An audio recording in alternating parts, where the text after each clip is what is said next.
سب سے بڑا بابا ان کا بایزید بستامی، سلطان العارفین بایزید بستامی رضی اللہ تعالیٰ عنہ، شیخ فرید الدین عطار 627 ہجری، یعنی ان کا زمانہ حضرت بایزید بستامی رضی اللہ تعالیٰ عنہ سے 400 سال بعد کا ہے۔ تذکرۃ الاولیاء کتاب غیر مصدقہ ہے، غیر مستند ہے، غیر معتبر ہے۔ بایزید بستامی کی معراج، اندازہ کریں۔ پتہ یہ چلا کہ امام سلمی تک بھی یہ قول نہیں پہنچے تھے، امام ابو نعیم تک بھی نہیں پہنچے تھے، امام قشیری تک بھی نہیں پہنچے اس تھے۔ نے کہا میں ہی ابراہیم ہوں، میں ہی موسیٰ ہوں، میں ہی محمد ہوں۔ یعنی اس کا مطلب ہے 300 سال کے بعد یہ چیزیں کسی نے گڑھی ہیں، منسوب کی ہیں ان کی طرف جو کتابوں میں۔ اور نیچے لکھا کہ اسے بھی معراج ہوئی ہے اور اس نے اللہ تعالیٰ کی زیارت کی ہے۔ بایزید نے خود دعویٰ کیا۔ حضور علیہ السلام کی حدیث میں موضوع چیزیں درج کر دی جاتی تھی، احادیث نبوی میں۔ یہ تو اولیاء کا تذکرہ ہے، یہ تو معمولی اس سے چھوٹی چیز ہے۔ سب سے بڑا بابا ان کا بایزید بستامی، تذکرۃ الاولیاء کتاب، جو دیوبند اور بریلوی دونوں پرنٹ کر رہے ہیں۔ اس کے حوالے دیوبندیوں کی فضائل اعمال میں موجود ہیں، بریلویوں کی فضائل سنت میں۔ پوری دنیا میں قصے کہانیوں کی سب سے بڑی ٹیکسٹ بک بابوں کی، صوفیاء کی، تذکرۃ الاولیاء ہے۔ تذکرۃ الاولیاء میں اس نے بایزید بستامی کے اوپر 40-50 صفحوں کا چیپٹر بند ہے۔ اس میں جا کے اس نے اینڈ پہ جہاں ایک چیپٹر باندھا نا، بایزید بستامی کی معراج، اندازہ کریں۔ اور نیچے لکھا کہ اسے بھی معراج ہوئی ہے اور اس نے اللہ تعالیٰ کی زیارت کی ہے۔ بایزید نے خود دعویٰ کیا ہے۔ ہاں جی، اندازہ کرو۔ وہ چیپٹر جہاں سٹارٹ ہوتا ہے نا، اس سے جسٹ پہلے آخری جو الفاظ ہیں نا پچھلے چیپٹر کے، بایزید والے کے، اس میں ایک شخص بایزید بستامی سے پوچھتا ہے کہ حضرت یہ بتائیں کہ عرش کیا ہے، اللہ کا عرش؟ انہوں نے کہا عرش میں ہوں۔ لو جی سنبھال لو۔ پوچھا گیا یہ قلم جو اللہ تعالیٰ نے سب سے پہلے قلم کو پیدا کیا، جامعہ ترمذی میں حدیث ہے، انہوں نے کہا قلم بھی میں ہوں۔ پوچھا گیا یہ اللہ کی جو کرسی کا ذکر ہے، ان کا کرسی بھی میں ہوں۔ اچھا وہ پتہ نہیں کہڑا ڈنگر سی سامنے، انہوں نے مننے والے بھی ڈنگرہ نے مننے والے ڈنگر۔ بھائی اس کے بعد ہی سمجھ آ جانا چاہیے تھی کہ بابا جی ٹون نے، ہاں سنا کے سننی، ٹنی پڑھ پڑھا کے سننی نہیں نے۔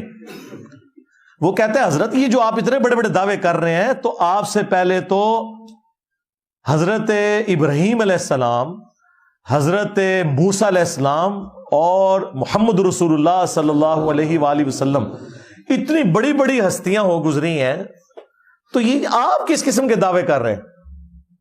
تو اس کے جواب میں پتہ ہے بایزید نے کیا بکواس کی؟ اس نے کہا میں ہی ابراہیم ہوں، میں ہی موسیٰ ہوں، میں ہی محمد ہوں۔ لعنت ہے تیرے ہوتے، تیرے مننے والے ہوتے، کتے دی موت مرو تسے، اور اگر تو نہیں کیا تو اللہ دے حضور تو بری ہے، منو تیرے نال کوئی لینا دینا نہیں۔ بایزید بستامی رضی اللہ تعالیٰ عنہ کی وفات 234 ہجری میں ہوئی تھی، اور بعض سیرت نگار علماء کے نزدیک 261 ہجری میں۔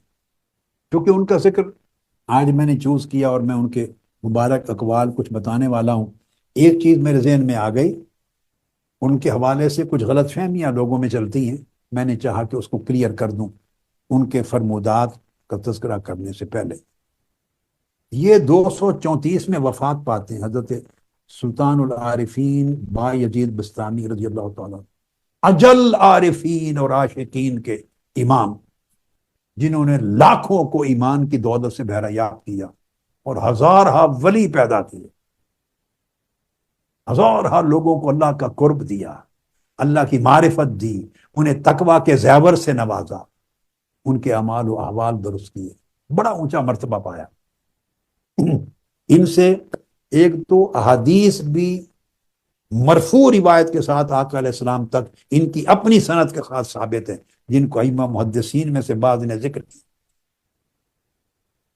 امام زابی نے، امام سلمی نے، کئی نے بیان کی، ایک ایک حدیث سب نے بیان کی۔ ان کے بارے میں غلط فہمی ہے کہ کچھ اقوال ان کی طرف منسوب کیے گئے۔ قبل اس کے کہ میں چند ایک چیزیں آپ کے فرمودات میں سے سنا دوں، میں چاہتا ہوں وہ مغالطے کی گرد دھو لوں۔ کچھ اقوال ان کی طرف منسوب کیے گئے، میں ان کا ذکر نہیں کرتا، جو سمجھنے والے ہیں آپ میں سے پڑھنے والے سمجھ جائیں گے، وہ اقوال غلط منسوب ہیں، وہ اقوال غلط، یاد رکھ لیں۔ اچھا، ان کی طرف نسبت کرنا اقوال کا یہ بھی غلط ہے، اور بعض لوگ ان کی جسٹیفیکیشن دیتے ہیں، تعویل کرتے ہیں، وہ بھی غلط ہے۔ تعویل کرنے کی ضرورت تب ہوتی ہے پہلے اس قول کی سند ثابت ہو کہ واقعی انہوں نے یہ کہا، سند سے یہ قول ہی ثابت نہیں ہے تو تعویل کر کے ایسے کیوں سبجیکٹ کو مغالطے میں مبتلا کیا؟ اس کو شتیات کہنا درست نہیں۔ ان کا ولایت اور معرفت میں مقام و مرتبہ اتنا بلند تھا، شتیات چھوٹے درجے کے لوگوں کی ہوتی، جن پر حالت جذب کا غلبہ ہوتا ہے اور کبھی کبھی وہ ہوش سے باہر چلے جاتے ہیں۔ یہ بہت ابتدائی احوال ہوتے ہیں۔ بلند پایا عارف ولی اللہ، جو عارفوں کا بھی سلطان اور امام ہو، وہ اس سے کہیں دور، شتیات ان کی گرد میں بھی پیچھے رہ جاتی، ان کا مقام اونچا ہوتا۔ اور میں نے ان کی کل کتب دیکھی، آپ دیکھیے،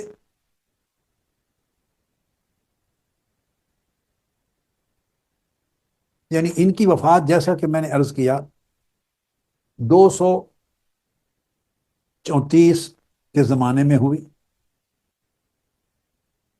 اور بعضوں کے نزدیک 261 میں۔ جو تذکرے بڑے بڑے ائمہ نے، محدثین نے، صوفیاء اور محققین نے لکھے آپ کے حالات پر، ابتدائی 200-300 سال تک ان میں سے کسی کتاب میں ان شتیات کا سو کالڈ اور ان اقوال کا ذکر نہیں ہے۔ ان سے یہ ثابت ہوتا ہے کہ وہ اقوال آپ کے نہیں تھے، وہ فرمودات آپ کے نہیں تھے۔ سب سے پہلی کتاب جو آپ کے زمانے کے بعد اپیئر ہوئی، جس میں آپ کا تذکرہ ملتا ہے، اور مستند کتاب صوفیہ اور عارفین پر، وہ طبقات الصوفیہ ہے، امام ابو عبد الرحمن السلمی کی۔ امام ابو عبد الرحمن سلمی 325 ہجری میں پیدا ہوئے اور 412 میں آپ کی وفات ہے۔ گویا ان کی پیدائش حضرت بایزید بستامی رضی اللہ تعالیٰ عنہ کے وصال کے کوئی تقریباً 75 سال کے بعد ہے، ان کے زمانے کے بالکل قریب ترین۔ ان کی کتاب طبقات صوفیہ ہے، اس کے اندر حضرت بایزید بستامی رضی اللہ تعالیٰ عنہ پر پورا چیپٹر ہے، اور ان سے بڑھ کر مستند تذکرہ اولیاء اور صوفیاء کا تاریخ اسلام میں نہیں ہے، طبقات سلمی۔ اور یہ امام سلمی خود نہ صرف صوفی اور ولی اللہ ہیں، بلکہ محدثین کے امام تھے، امام بہقی کے بھی شیخ ہیں، امام بہقی کے استاد ہیں۔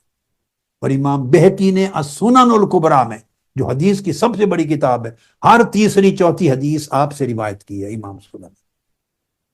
اور امام حاکم، یعنی اس جیسے پائے کہ لوگ بالواسطہ بلا واسطہ آپ کے تلامذہ میں تھے۔ یہ ایک زمانہ ہے، اور ان کا مرتبہ مسلم ہے، کوئی امام سلمی کے مقام و مرتبہ پہ انگلی نہیں اٹھا سکتا۔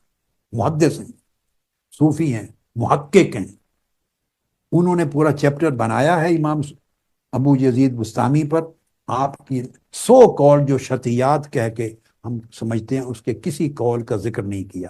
اس کا مطلب ہے حضرت بایزید بستامی کے وفات کے 75 سال یا 100 سال کے بعد زمانے تک ایسے کوئی اقوال فضا میں ایگزسٹ نہیں کرتے تھے، زمین میں ان کا وجود نہیں تھا، کوئی چیز آپ کی طرف منسوب نہیں تھی، ورنہ امام ابو عبد الرحمن سلمی سب سے پہلے شخص ہوتے کہ تذکرہ ابو یزید بستامی میں لکھتے، نہیں کیا۔ یہ سب سے بڑی سند ہے۔ اس کے بعد میں نے دیکھا اگلی کتاب ہے امام ابو نعیم، بہت بڑے محدث و گزرے ہیں، ان کی کتاب ہلیت الاولیاء۔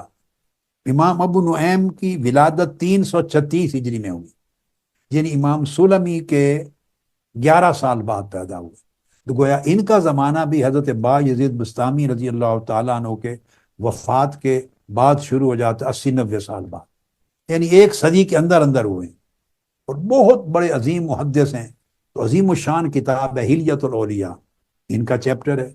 انہوں نے بھی ایسی کوئی چیز نقل نہیں کی، جس کا مطلب ہے کہ حضرت باجید بستامی کے وصال کے 100 سال 150 سال بعد تک ایسے کوئی اقوال دنیا میں آپ کی طرف منسوب نہیں تھے. اس کے بعد ایک جلیل القدر امام ہے، امام ابو القاسم القشیری. امام ابو القاسم القشیری الرسالہ القشیریہ کے مصنف ہیں، اور یہ حضور داتا گنج بخش علی حجویری رضی اللہ تعالیٰ عنہ کے دادا شیخ ہیں. ان کے دادا شیخ ہیں حضور داتا گنج بخش رضی اللہ تعالیٰ عنہ.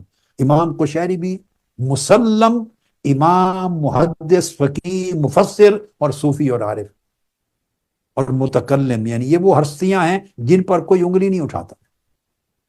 انہوں نے رسالہ قشیریہ میں حضرت بایزید بستامی کا ذکر کیا، تذکرہ کیا، بڑے عالی شان الفاظ میں، بڑے عمدہ عالی شان الفاظ میں، مگر ایسی کوئی چیز انہوں نے تذکرہ نہیں کیا آپ کے ایسے اقوال کا. اس کا مطلب پتہ یہ چلا کہ امام سلمی تک بھی یہ قول نہیں پہنچے تھے، امام ابو نعیم تک بھی نہیں پہنچے تھے، امام قشیری تک بھی نہیں پہنچے تھے. گویا حضرت بایزید بستامی کے وصال کے بعد ابتدائی 200-300 سالوں تک ان اقوال کا کوئی نام و نشان دنیا میں نہیں تھا، آپ کی طرف منسوب نہیں تھے.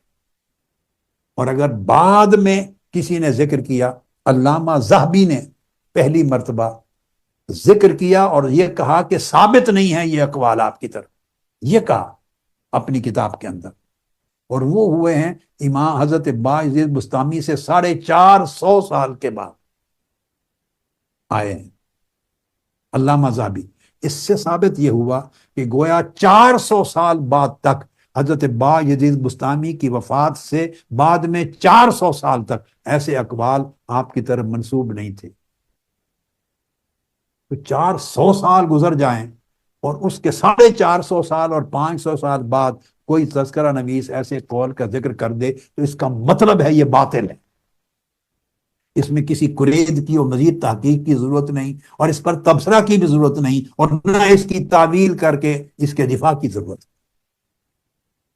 اور علامہ ذہبی نے جب یعنی 450 سال کے بعد لکھا تو لکھ کے تو اس کے اندر خود کہا کہ یہ چیز ثابت نہیں ہے. اور جو لوگ کہنے لگے ان کے زمانے میں سمجھتے ہیں کہ یہ درست ہیں اقوال، تو پھر وہ اس کے حال سکر کی طرف تعبیر کرتے ہیں. اس وقت یہ بحث شروع ہو گئی تھی 400 سال کے بعد. اور جو جلیل القدر ائمہ پہلے ہو گزرے ان کے ہاں اس کا ذکر نہیں ملتا، جس کا مطلب ہے یہ بعد میں گڑی گئیں، منسوب کی گئیں، اور علامہ ذہبی نے اس کا جواب دیا ہے. اور ایک کتاب ہے جس کا حوالہ عام طور پہ ہمارے واعظین، علماء، مقررین جوش خطاب اور ذوق و شوق میں دیتے ہیں، تذکرۃ الاولیاء شیخ فرید الدین عطار کا. یہ تو پھر اس سے بھی اور بہت بعد 500 سال بعد کی کتاب ہے. تو بغیر سند کے 450-500 سال بعد لکھی جانے والی کوئی کتاب اور بغیر سند کے وہ قول منسوب کر دے تو اس کو قبول نہیں کیا جاتا. اس کو پرکھا جاتا ہے امام بایزید بستامی ہوں یا جنید بغدادی ہوں یا سری سقطی ہوں یا معروف کرخی ہوں یا ذوالنون مصری ہوں یا ابو بکر شبلی، کوئی اس زمانے کے سلف صالحین کے اولیاء ہو، ان کے تمام تعلیمات اور احوال پر پرکھا جائے گا. اگر وہ چیز ان سے مطابقت نہیں رکھتی تو رد کر دیا جائے گا. سمجھیں ایسی چیزیں جو بعد میں لکھی گئیں، جیسے تذکرۃ الاولیاء میں اگر آیا تو میں نے تذکرۃ الاولیاء شیخ فرید الدین عطار کی 1971-72 میں پڑھی تھی. 1972 میں یہ کتاب پڑھی تھی. مجھے ضرورت تھی ایک تھیسس کے لیے، ریسرچ کے لیے، تو میں نے 1972 میں یہ کتاب بھی پریشان پڑھی. یہ 627 میں ان کی وفات ہے شیخ فرید الدین عطار کی. یعنی ان کا زمانہ حضرت بایزید بستامی رضی اللہ تعالیٰ عنہ سے 400 سال بعد کا ہے. تو یعنی اس کا مطلب ہے 300 سال کے بعد یہ چیزیں کسی نے گڑی ہیں، منسوب کی ہیں ان کی طرف جو کتابوں میں آئی. لہذا ایسی چیزوں کو رد کر دیا جائے.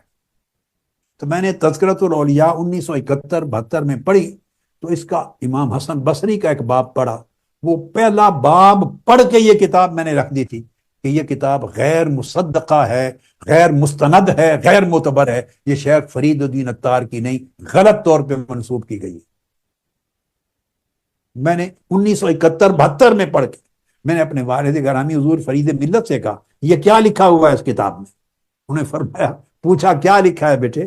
میں نے کہا امام حسن بصری تابعی ہیں، انہوں نے ان کے حالات زندگی میں انہیں حضور علیہ السلام کے زمانے میں ایک بچپن دکھا دیا ہے، بچپن میں آقا علیہ السلام کے زمانے میں بچپن دکھا دیا، اور آقا علیہ السلام سے ملاقات دکھا دی ہے بچپن میں، اور آقا علیہ السلام کی بالمشافہ ملاقات و دعا لکھ دی ہے، جبکہ امام حسن بصری کی ولادت ہی سیدنا فاروق اعظم کے دور خلافت کے آخری 2 سال، ختم ہونے سے 2 سال قبل، وہ 21 ہجری کے قریب ہوئی۔ ان کی تو پیدائش آقا علیہ السلام کے وصال کے 20-21 سال بعد ہوئی ہے، ولادت۔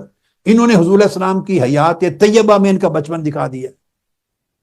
تو حضور فرید ملت میرے والد گرامی رحمۃ اللہ نے فرمایا بیٹے یہ کتاب منسوب ہے، جھوٹی ان کی کتاب ہی نہیں ہے، ثابت نہیں، غیر مستند چیزیں منقول ہو جاتی۔ شیخ سعدی شیرازی کی طرف ایک ترجمہ قرآن منقول ہے، پاکستان میں چھپتا ہے، انڈیا میں چھپتا ہے، فارسی میں یہ ترجمہ حضرت شیخ سعدی شیرازی کا، یہ ان کا ترجمہ ہے نہیں، ثابت ہی نہیں ہے۔ خدا جانے کب لکھا گیا، کس نے لکھا، ان کے نام منسوب کر دیے۔ تو اقوال حضور علیہ السلام کی حدیث میں موضوع چیزیں درج کر دی جاتی تھی، احادیث نبوی میں، یہ تو اولیاء کا تذکرہ ہے، وہ تو معمولی اس سے چھوٹی چیز ہے۔ تو ایسے لوگ بھی تو ہوئے نا جنہوں نے جرت کی حدیث نبوی میں گڑ کر چیزیں داخل کر دی اور کہا یہ حضور کی حدیث، تو محدثین کو جر و تعدیل کے ذریعے کلیریفائی کرنا پڑا۔ تو اولیاء کے تذکرے میں بھی من گھڑت چیزیں منسوب ہو گئی، کتابوں کی کتابیں منسوب ہو گئی ان کی طرف، غلط۔ اب لکھنے والے نے کچھ لکھا تھا، بعد میں کچھ لوگوں نے دین میں فتنہ پیدا کرنے کے لیے، یہ تعلیمات کو مسخ کرنے کے لیے، گمراہی پھیلانے کے لیے اور چیزیں ایڈ کر دی، نئی کتاب منسوب کر دی، نئی چیزیں رد و بدل کر دی، تو رد و بدل کر کے وہ پھیل گئی، تو جنہوں نے لکھی تھی کتاب وہ گھر میں پڑی رہ گئی۔ سند دیکھنی چاہیے، سند، اور سن دیکھیں، سن، یہ کتاب وہ شخص ہستی کب تھی، کتاب لکھی کب گئی، درمیان کے گیپ کی کوئی سند ہے؟ حدیث ہے۔ حدیثوں میں جعل سازی کی، محدثین نے دفاع کر دیا حدیث نبوی کا، مگر تذکروں کی کتابوں میں کوئی جر و تعدیل کا علم نہیں تھا، وہ کسی نے نہیں کیا۔ وہ کتابیں پڑھ کر عالم کا کام ہے، وہ مزاج شناس ہوتا ہے اس ولی کا، اس مصنف کا، اس امام کا، وہ پہچان جاتا ہے ایک صفحہ پڑھ کے کہ یہ کتاب ان کی ہے یا نہیں، ایک صفحہ پڑھ کے۔ حضور خواجہ اجمیر غریب نواز، خواجہ معین الدین چشتی اجمیری رضی اللہ تعالیٰ عنہ، اور اس طرح اس زمانے کے اور کئی اولیاء کی طرح منسوب رسائل ہیں، کتب ہیں، کئی چیزیں منسوب ہیں، آپ ان کو پڑھیں، میرے پاس بیٹھ کے پڑھیں، خود اٹھا کے دیکھ لیں، ایک صفحہ پڑھ کے آگے جانے کی ضرورت نہیں، وہ صفحہ کی عبارت بتا دے گی کہ یہ ان کے زمانے کی عبارت ہی نہیں ہے، یہ ان کے دور کا کلام ہی نہیں ہے، یہ اس زمانے کا تصوف ہی نہیں ہے، یہ اس وقت کا بیان ہی نہیں ہے۔ یہ کئی 100 سال بعد انڈیا کا جو تصور ہے اس کے اندر گھڑے ہوئے تصورات پہ مبنی کسی شخص نے لکھے ہیں رسائل یا کتابیں، اور ان بزرگوں کے نام منسوب کر لیے، اس میں غلط بھی، سچ بھی، جھوٹ، صحیح درست سب آ جاتا ہے۔ لہٰذا یہ علماء کا کام ہے تفریق کریں، کیونکہ ان کتابوں میں جر و تعدیل کا علم نہیں ہے، پھر یہ چیزیں بغیر سند کے ہوتی ہیں، تو اس کا انحصار ہے، سند چونکہ نہیں ہے لہذا مستند عالم محدث چاہیے، جس کی کتاب ہو تو اس پر اعتماد کریں۔ اگر مستند محدث اور محقق نہیں ہے تو عام آدمی ہے، تو پھر وہ کتابیں اس پر بحث و تمیز نہیں کرنی چاہیے۔